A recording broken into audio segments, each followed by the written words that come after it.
Hi everybody, in this video, I'll show you the procedure on how can you back up iPad photos to iCloud. To back up your iPad's photo to iCloud, you'll need to enable iCloud photos in the settings.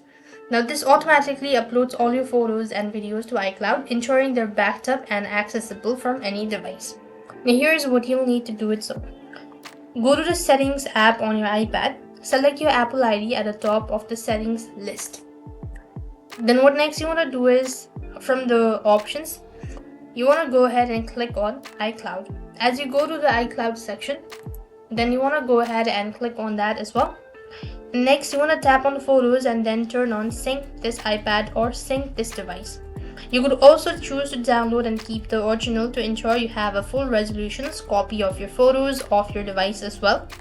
And once iCloud photo is enabled, all new photos and videos will automatically be uploaded to iCloud, and any existing backup will also be uploaded. You can then access your photo from any device that is also logged into iCloud with the same Apple ID. That's how it's done. I hope the video was helpful. Make sure to like, share and subscribe. Thank you for watching. See you in the next video.